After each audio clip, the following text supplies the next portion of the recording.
Olá para você, querido frequentador, trabalhador, todos que estão, não é, nesse momento entrando em contato com esse vídeo, né, os trabalhadores do Centro Espírita Antônio de Oliveira, né, Antônio de Oliveira, aí do Mandaqui, grande abraço, saudades de todos aí, os momentos que pudemos estar aí presencialmente, né, porque agora com a pandemia então, a casa está fazendo um trabalho muito bonito de um estudo do livro Jesus no Lar, né, na psicografia do nosso querido Chico Xavier, né, e pelo espírito, né, Neio Lúcio, pelo espírito Neio Lúcio. Então, Jesus no Lar. A lição de hoje é uma lição cujo título é A Caridade Desconhecida. Então, nós vamos ler aqui para você este texto todo. Então, muita atenção, porque sempre o Neo Lúcio conta, né, as suas histórias, traz esses contos, e aí ele começa dizendo assim: a conversação em casa de Pedro versava, nessa noite, sobre a prática do bem, com a viva colaboração verbal de todos. Como expressar a compaixão sem dinheiro? Por que meios incentivar a beneficência sem recursos monetários? Assim eram as questões colocadas naquelas reuniões que Jesus fazia com seus apóstolos e seguidores, né? Na inauguração do Evangelho no Lar. Com essas interrogativas, grandes nomes da fortuna material eram invocados e a maioria inclinava-se a admitir que somente os poderosos da terra se encontravam à altura de estimular a piedade ativa, quando o mestre interferiu opinando bondoso. Um sincero devoto da lei foi exortado por determinações do céu ao exercício da beneficência. Entretanto, vivia em pobreza extrema e não podia, de modo algum, retirar a mínima parcela de seu salário para o socorro aos semelhantes. Em verdade, dava de si mesmo, quanto possível, em boas palavras e gestos pessoais de conforto e estímulo a quantos se achavam em sofrimento e dificuldade. Porém, magoava-lhe o coração a impossibilidade de distribuir agasalho e pão com os andrajosos e famintos à margem de sua estrada. Rodeado de filhinhos pequeninos, era escravo do lar, que lhe absorvia o suor. Reconheceu, todavia, que se era vedado o esforço na caridade pública.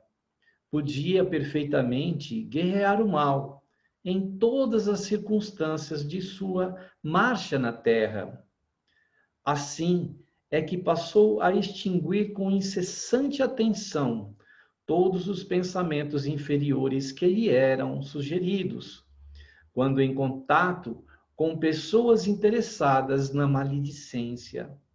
Retraía-se cortês e, em respondendo a alguma interpelação direta, recordava essa ou aquela pequena virtude da vítima ausente. Se alguém diante dele dava pasto à cólera fácil, considerava a ira como enfermidade digna de tratamento e recolhia-se à quietude.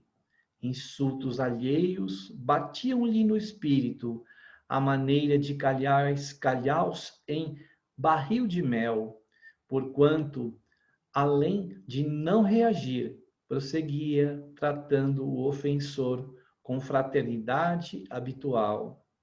a calúnia, não encontrava acesso em sua alma, de vez que toda denúncia torpe se perdia, inútil, em seu grande silêncio. Reparando ameaças sobre a tranquilidade de alguém, tentava desfazer as nuvens da incompreensão, sem alarde, antes que assumissem feição tempestuosa.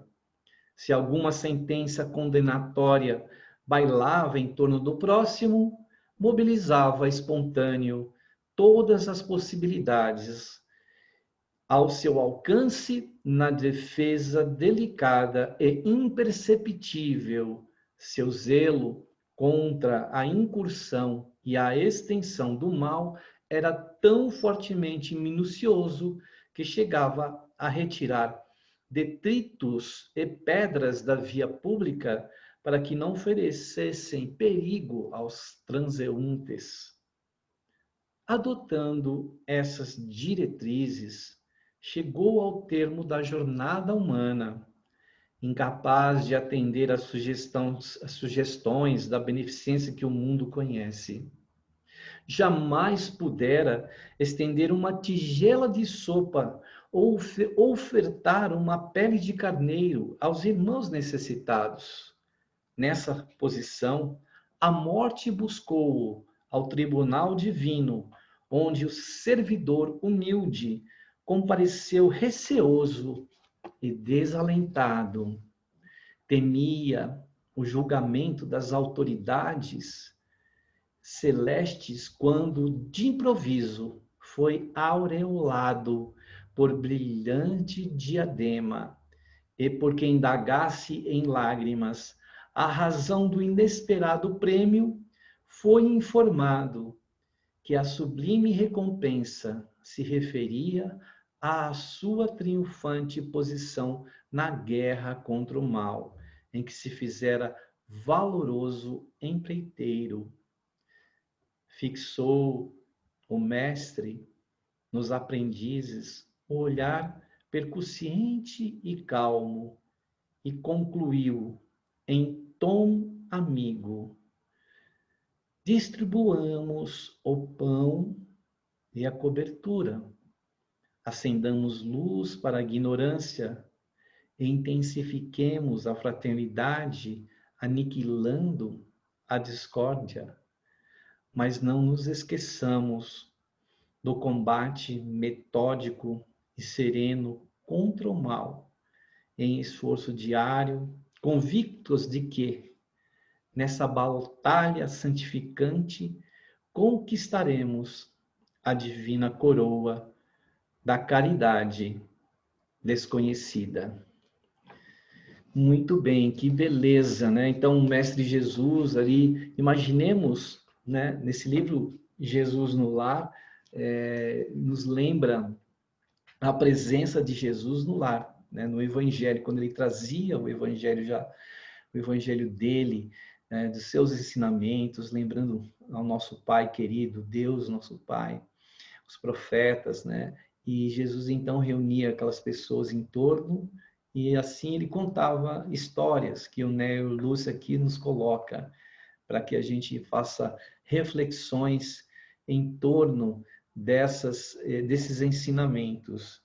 Então, a caridade desconhecida, né, que a mão esquerda não saiba o que faz a mão direita, nessa história a gente percebe que é uma pessoa que não tinha recursos financeiros, monetários, que não era rica, mas que precisava talvez muito trabalhar, né? Eu lembro muito do Dr. Bezerra de Menezes, quando em uma ocasião ele saindo da Assembleia Legislativa, né, da Câmara, né, lá no Rio de Janeiro, ele descendo as escadas e é uma pessoa que conhecia a sua caridade, que era uma pessoa, sabia que ele era uma pessoa bondosa, e ele foi então pedir ajuda ao Dr. Bezerra de Menezes.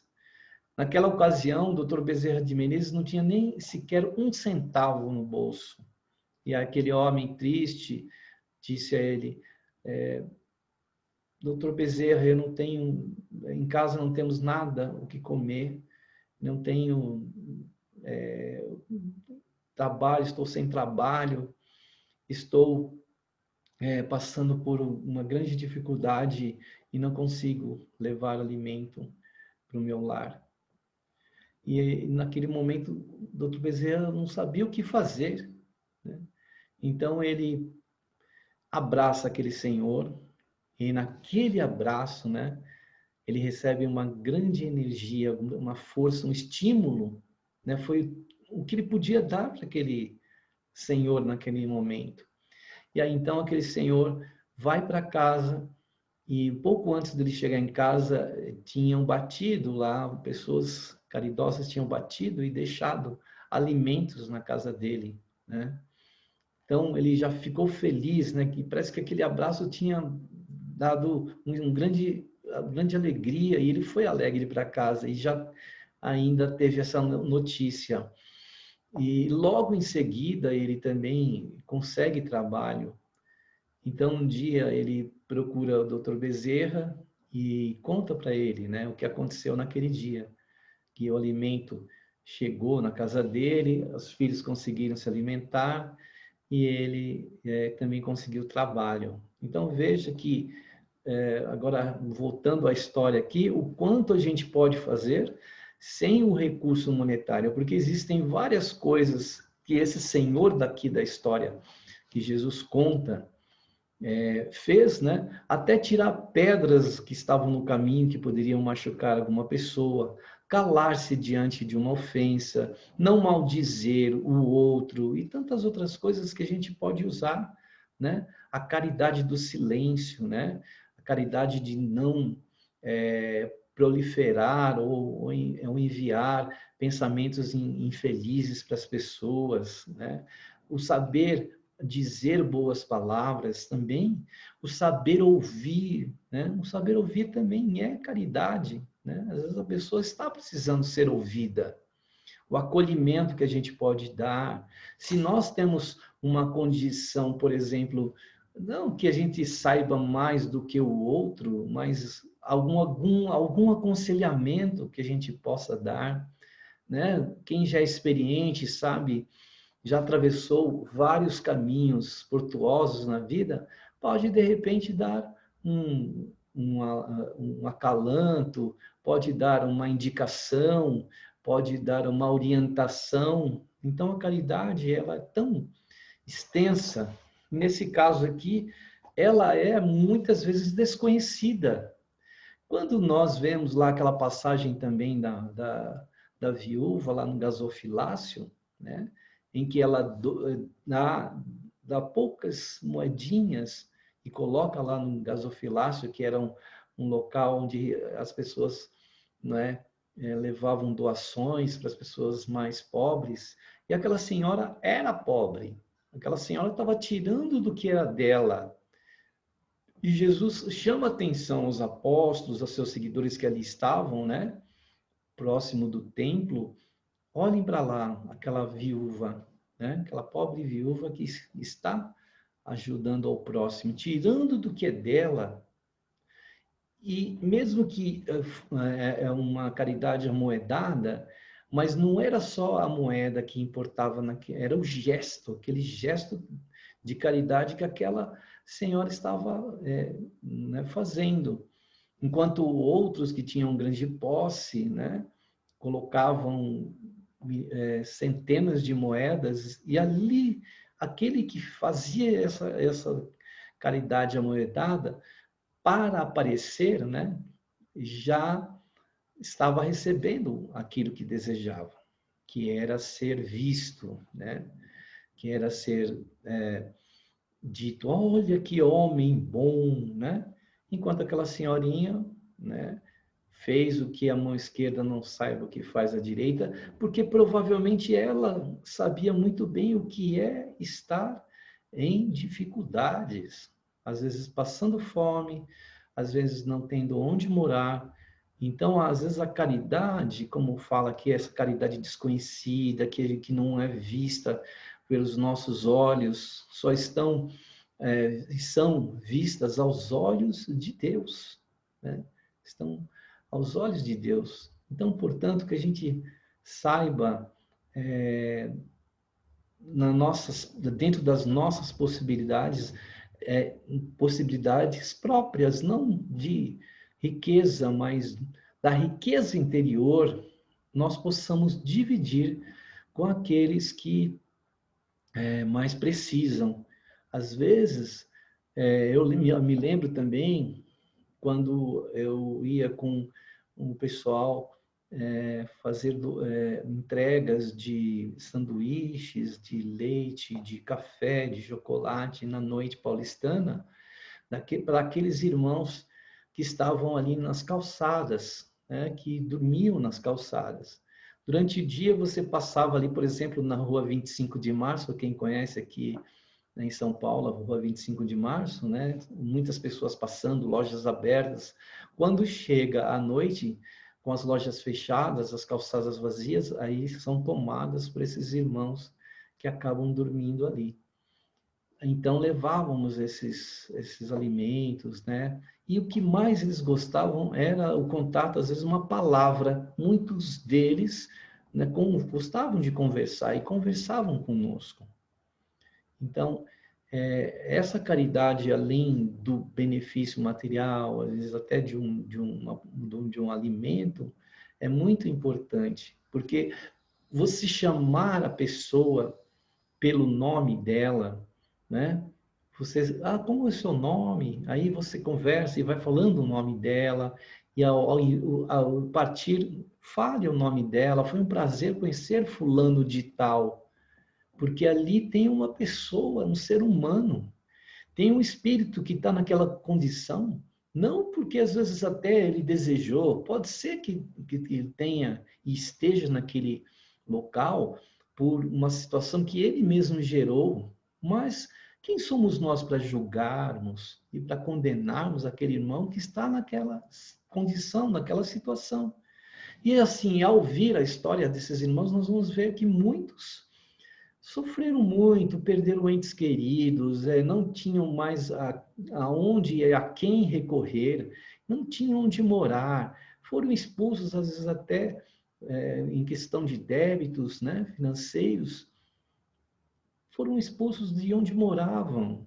Então, essa atenção que a gente pode dar, né, um momento de oração que podemos fazer junto a esses irmãos e a outros que não estão presentes, também é uma caridade desconhecida.